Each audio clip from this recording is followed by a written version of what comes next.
Columnas políticas.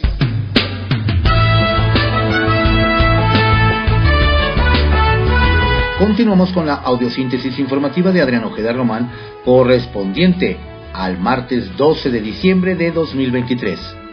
Demos lectura a algunas columnas políticas que se publican en algunos portales informativos y diarios de circulación nacional.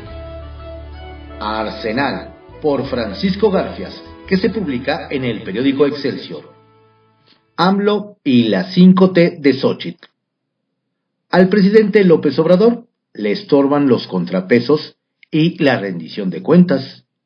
Es una verdad que no necesita ser comprobada.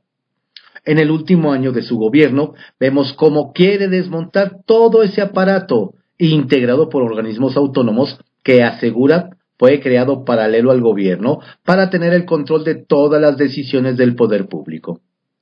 No se conforma con haberles reducido el presupuesto en el 2024, sino que ya anunció que, antes de irse, enviará al Congreso una iniciativa para desaparecer los citados órganos autónomos que no le sirven al pueblo, que están al servicio de las minorías. Mencionó en primer lugar al INAI, encargado de la transparencia, el acceso a la información y la protección de tus datos personales. A ese instituto lo ha ido mermando poco a poco.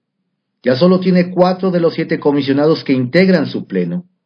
Los senadores, facultados para designar sustitutos de los que terminaron su periodo, tienen prohibido elegirlos, a pesar de que una resolución de la Suprema Corte les ordena hacerlo antes del 15 de diciembre próximo.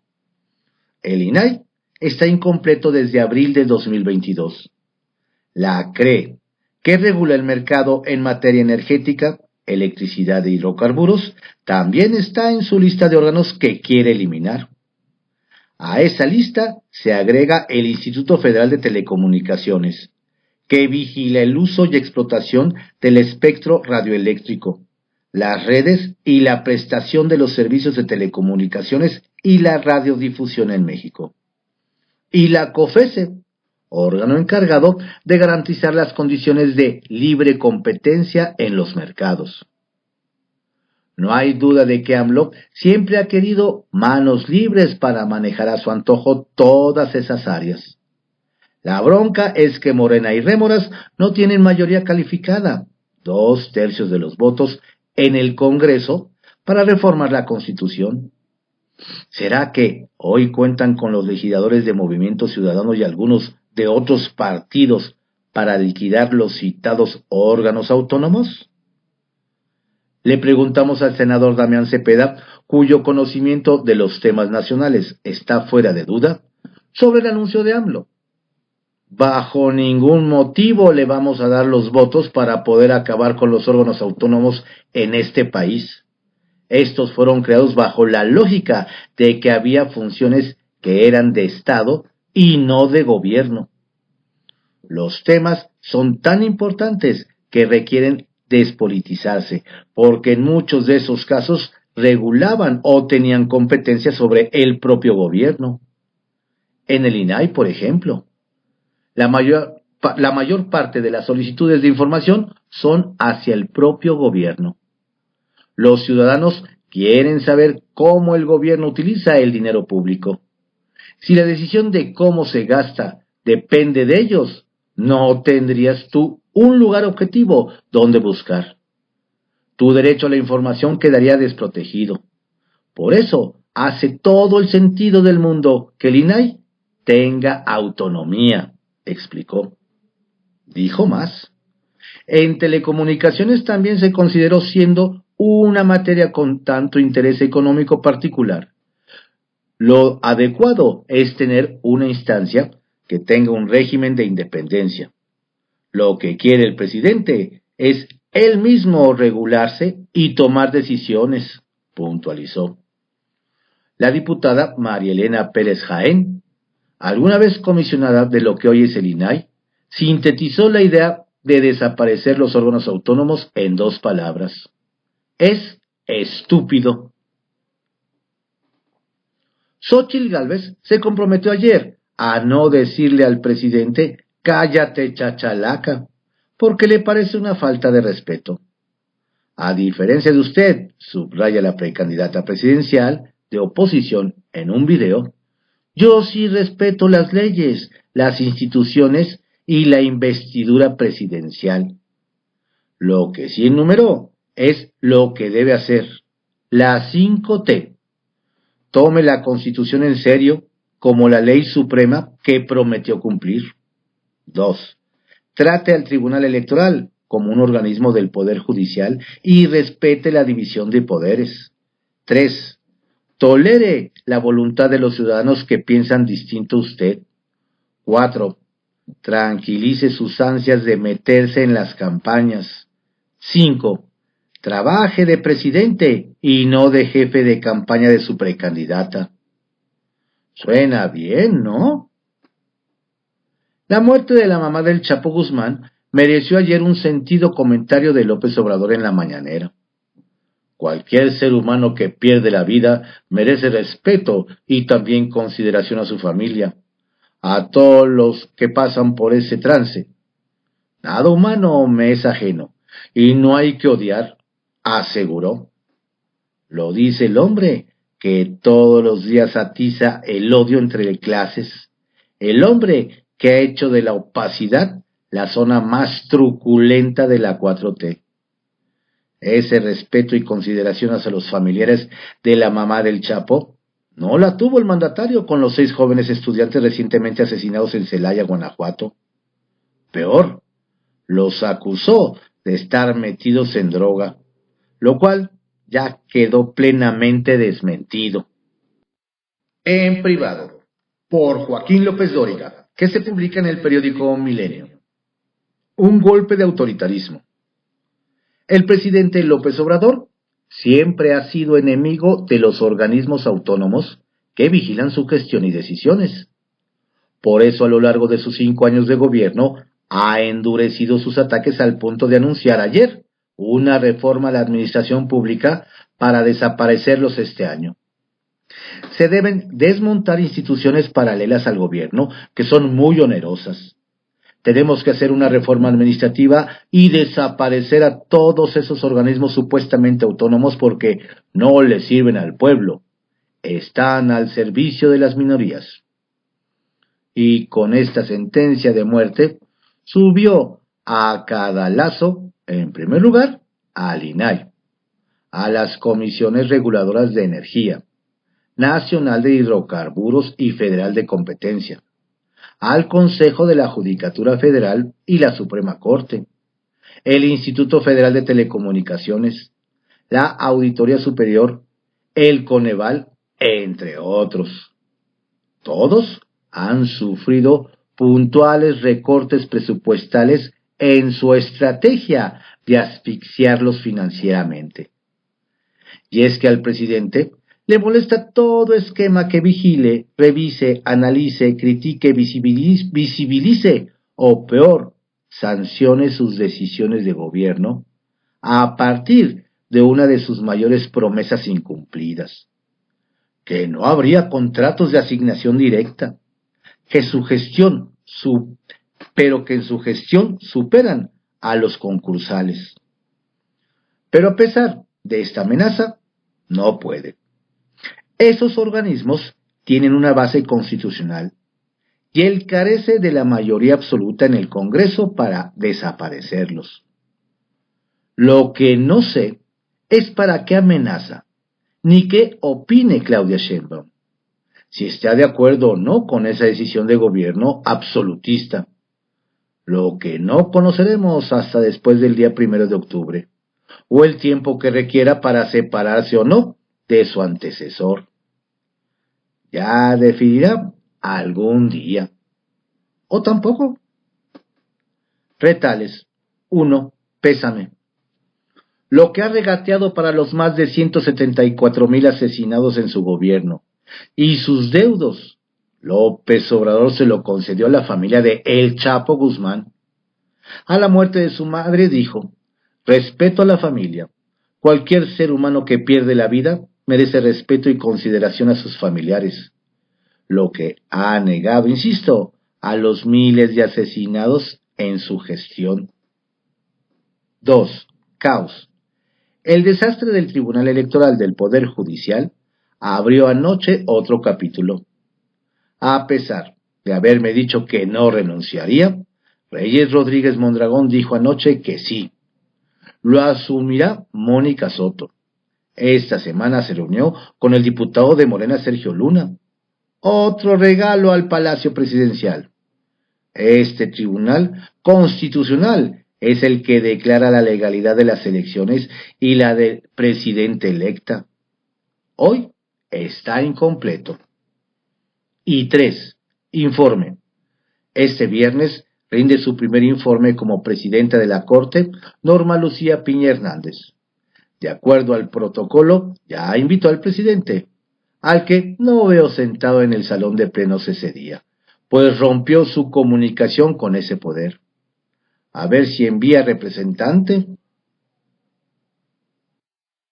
Historias de reportero, por Carlos Lórez de Mola, que se publica en el periódico El Universal.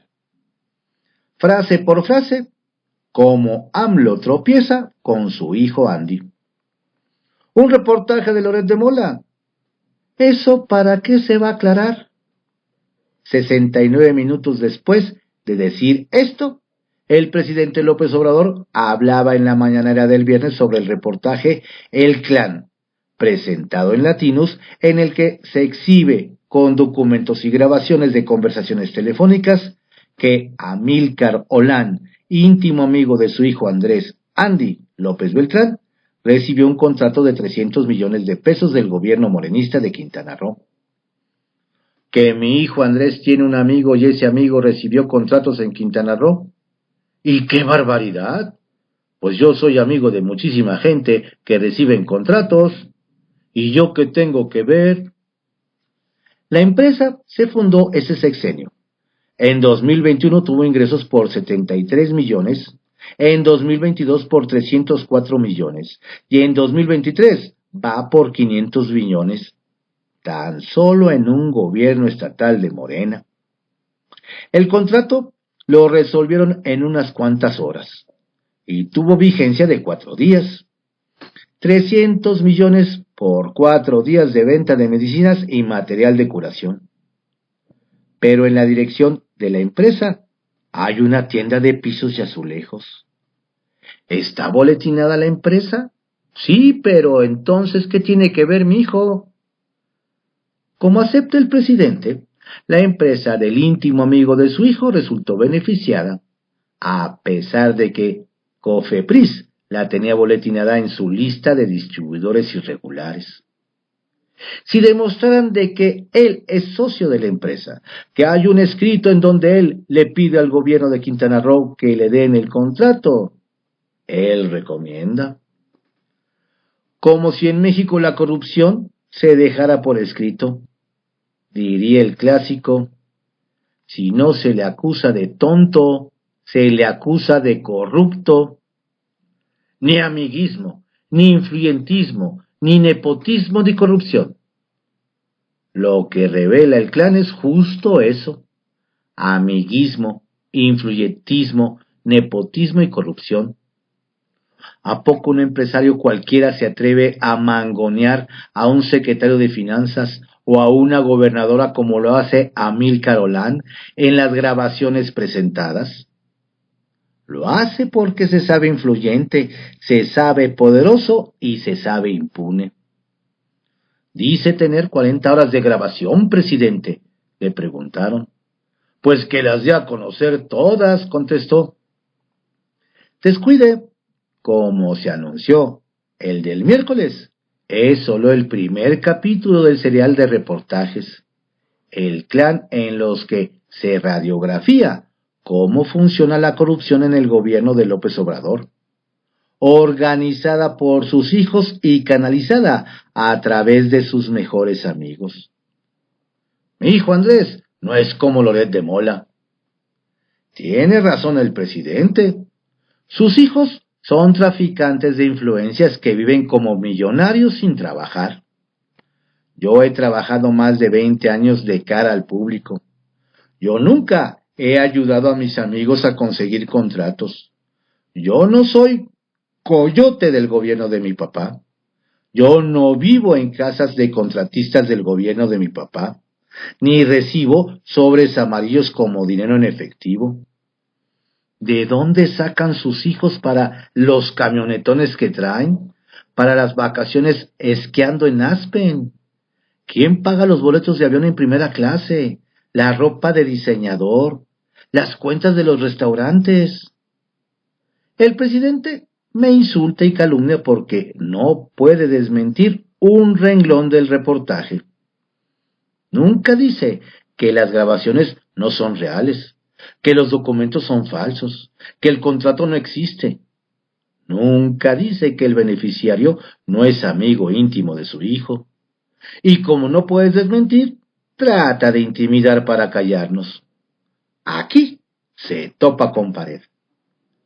Sacia morbos. ¿Y el DEPA nuevo? Mensaje político por Alejandro Lelo de la Rea, que se publica en el periódico El Independiente y en el portal CDMX Magazine. Brugada y su equipo Montessori. La primera reflexión importante de la presentación el domingo del equipo de precampaña, que será el de campaña de Clara Brugada, es que se trata de un grupo totalmente integrado por experredistas, expanistas y expriistas, formados en esos partidos políticos que tanto aborrece el primer mandatario Andrés Manuel López Obrador y la virtual candidata presidencial Claudia Sheinbaum. El segundo dato es que pareciera una especie de operación cicatriz, e incluyeron a muchos aspirantes a candidaturas para diputaciones y alcaldías, y que una manera de darles un premio de consolación es integrarlos a este equipo y ofrecerles que tendrán un cargo en el gabinete de Brugada, pues están seguros de ganar. De quienes todo apunta dejaron fuera de candidatura, ahí está el expriista Fernando Mercado, quien aspiraba a la alcaldía Magdalena Contreras. Temístocles Villanueva, quien buscaba a la Cuauhtémoc, pero todo apunta que va Katy Monreal. Eduardo Santillán, que bajan de la contienda interna por Álvaro Obregón para dejarle el camino libre a Valentina Batres. Gerardo Villanueva queda fuera de Coyoacán para quedarse a cargo de el mero negocio de Batres y Cravioto, el de la vivienda. ¿Acaso otro cartel? La tercera reflexión es que este grupo de 38 personas que presentó Brugada, me dice un amigo, es como la Torre de Babel, por el desorden que habrá. También se le podría llamar el equipo Montessori, en que cada quien hará lo que quiera, como quiera y a la hora que quiera. Fórmula ideal para el fracaso. Un caso emblemático. Designaron a 3 voceros, un coordinador de mensaje y un enlace con los medios.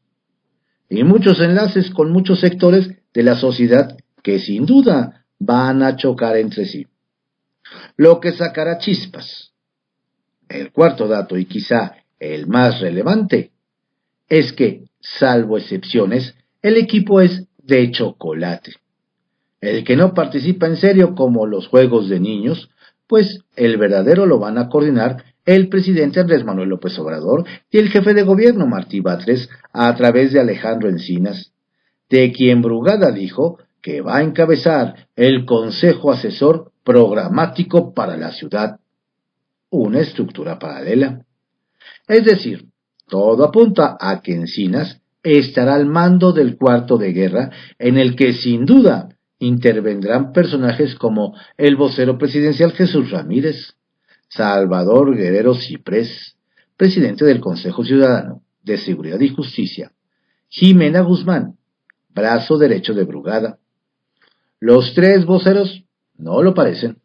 Son César Cravioto, personero de Batres, quien aspiraba la alcaldía Gustavo Amadero, Eddie Small, influencer en redes sociales y consejero de moda, que por cierto recibió un contrato por 2 millones de pesos de la administración de Claudia Sheinbaum, y Gabriela Cuevas, la otra panista que pagó la fianza de López Obrador en 2005 para evitar que se victimizara y fuera a prisión por violar un amparo en el caso del predio El Encino.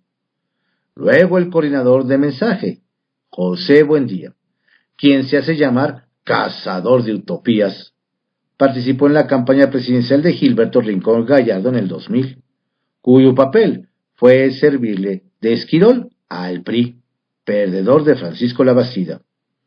Finalmente, destaca María Elena Esparza como enlace con los medios, quien en la interna ocupó esa misma función con muy buenos resultados.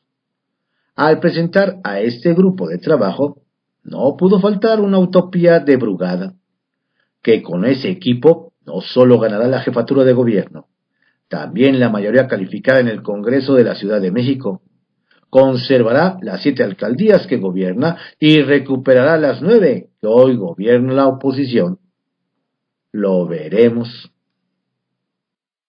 La divisa del poder, por Adrián Trejo, que se publica en el diario 24 Horas. AMLO distrae con los autónomos. De la violencia mejor ni hablar. El presidente López Obrador recicló un viejo anuncio, que presentará una iniciativa para eliminar a 3 organismos autónomos por onerosos e inservibles, para evitar hablar de la violencia que vive el país. Atacar a los autónomos siempre será un recurso cuando ya no hay argumentos para defender su estamos mejor que nunca, vamos bien y de buenas. La dichosa iniciativa es simplemente un buscapiés, pues muchos de los legisladores de ambas cámaras están más ocupados en sus propias elecciones o reelecciones, o en quedar dentro de los equipos de los candidatos a gobernadores. Y no se diga dentro del equipo de la candidata presidencial. Pero es el Senado el que más pendiente tiene, todo referente a nombramientos que se niegan a procesar por órdenes de su presidente. Ahí están, por ejemplo, los nombramientos de 2 magistrados del Tribunal Electoral del Poder Judicial de la Federación, necesarios para la calificación de las elecciones presidenciales. Sin embargo, pese a la importancia de estos nombramientos, los senadores de Morena, que tienen el control de la mesa directiva y de la Junta de Coordinación Política, anunciaron que será hasta el periodo que inicia en febrero y concluye en abril, cuando se abordará el tema. Falta designar también a magistrados de tribunales electorales estatales, así como a los comisionados del INAI, uno de los organismos a los que López Obrador les ha asignado el adjetivo de parásitos. Claro que es más fácil y rentable hablarle a su público de lo que se gasta en lo que consideran instituciones onerosas e inútiles, que hablar del fracaso de la estrategia de seguridad, si es que hay. El presidente prefiere resucitar un tema muerto por trillado, antes que abordar los hechos de violencia que vive regiones completas del país. Es a todas luces una forma de distracción, para lo que López es muy bueno, porque incendiándose el país por la violencia, se enfoca en un tema banal al que sus propios legisladores ya ni harán caso. Total, su cliente electoral todo lo consume. Mañana miércoles se votará en el Pleno del Congreso de la Ciudad de México la posible ratificación de Ernestina Godoy como fiscal de la capital del país. Hay muchos rumores en torno al papel de la oposición que ya dijo que nomás no pasará. A Morena y sus rémoras les faltan 5 votos para conseguir la ansiada ratificación. Y parecería que por lo menos 2 legisladores, un hombre y una mujer del PRI, habrían caído presa del canto de las sirenas, y no precisamente las del mar, sino de las patrullas policíacas. Una diputada pidió licencia, que venció ayer, para no participar en la votación. Silvia Sánchez Barrios, pensando que ya habría ocurrido la sesión, pero como no fue así, pidió que su licencia por motivos de salud se extendiera 2 días más. Sánchez Barrios es hija de la histórica líder de vendedores ambulantes del centro histórico, Alejandra Barrios, y hermana de Diana Sánchez Barrios, ambas procesadas por diversos delitos y con carpetas de investigación abiertas. En el PAN, los legisladores locales siguen siendo presionados con el tema del cártel inmobiliario, pero hasta ahora no se conoce a que alguno de ellos haya dado su brazo a torcer. En fin, el miércoles veremos en qué termina esta telenovela, que por cierto, por mucho rebasó los tiempos legales establecidos para resolverla. Capital Político, por Adrián Rueda, que se publica en el periódico Excelsior. Amenazan para imponer a Ernestina. La confianza que algunos diputados de Morena reflejan para ratificar a Ernestina Godoy como fiscal de la Ciudad de México pasa por un burdo plan de inhibir la presencia de legisladores de oposición en la sesión de mañana. Los morenistas ya no le apuestan a conseguir los 44 votos que necesitan para lograr la mayoría calificada, sino a mermar la asistencia opositora mediante el pago de millonarias sumas, la promesa de limpiar expedientes judiciales o hasta amenazas a algunos. El cálculo más optimista de la 4T es que con todos los que puedan comprar, llegarían a un máximo de 42 votos y se quedarían a 2 de la cifra mágica. Pero como la ley estipula que se requieren las 2/3 partes de los diputados presentes, a eso apuestan.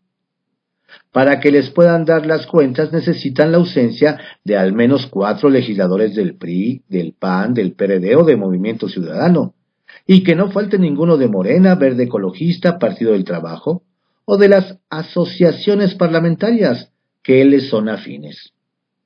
Por eso, la votación será mediante tablero electrónico, para tener bien checado el voto de cada diputado y ver quién falla. Y no como algunos pedían que fuera mediante papeleta en urna transparente, lo que protegería su identidad.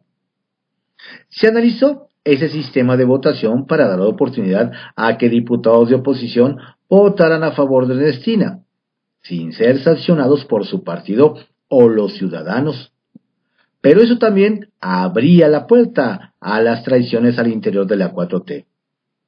Y es que al interior del morenismo hay quienes no comulgan con la fiscal carnal y planeaban votar en contra o abstenerse, a fin de no completar los votos. Aunque hay otros temas agendados para la sesión de mañana, el que despierte interés es el de Godoy. Y ahí se verá si Marta Ávila y su clan tienen tablas para ejecutar el plan a la perfección. Originalmente tenían asegurados 39 votos, pero dicen contar con al menos 2 que saldrían del PRI, y probablemente uno más, con el experredista Víctor Hugo Lobo, que actualmente es diputado sin partido. Las 2 diputadas del PRD que aún se mantienen en la fracción, Gabriela Quiroga y Polibnia Romana Sierra, han declarado públicamente que votarán en contra, aunque algunos dicen que una de ellas podría dar su brazo a torcer. Se ve difícil. Había la duda de si MC se sumaría a Morena, luego de que a nivel nacional rompió lanzas con el Frente Amplio opositor. Pero el coordinador de ese grupo, Royfit Torres, adelantó su voto en contra, pues no irían en contra de la ciudadanía. La gente de Godoy sigue haciendo hasta lo imposible para conseguir su objetivo, incluso mediante amenazas de muerte a quien no apoye, como el diputado priista Jonathan Colmenares, quien denunció haber recibido mensajes en ese sentido. Centavitos. De chile, de dulce y de manteca es el equipo de campaña que Clara Brugada presentó como el grupo que le ayudará a buscar la jefatura de gobierno. Además de que no se le ve ni pies ni cabeza, pues hay varios que se la jugaron con Omar García Harfuch y fueron tachados por la alcaldesa de Iztapalapa. No queda claro quién pueda coordinar a esa jauría, pues apenas los pusieron juntos y se pelaron los dientes. Caciques como Julio César Moreno o Rigoberto Salgado no se dejarán mangonear por otro morenista, ni menos si no lo consideran al menos de su nivel. Más que soluciones, ese equipo le sacará canas verdes a Clarita, pues cada uno buscará ganar su territorio y lo demás será lo de menos.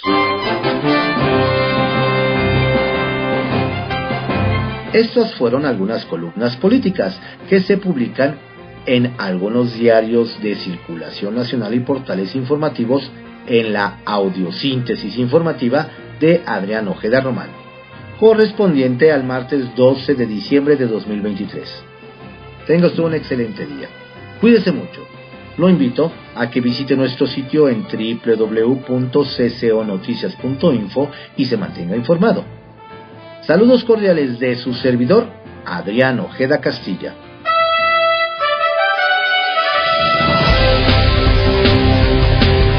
La audiosíntesis informativa fue creada por Adrián Ojeda Román en 1971 y actualmente es producida por Corporación Comunicativa Ojeda, CCO Noticias.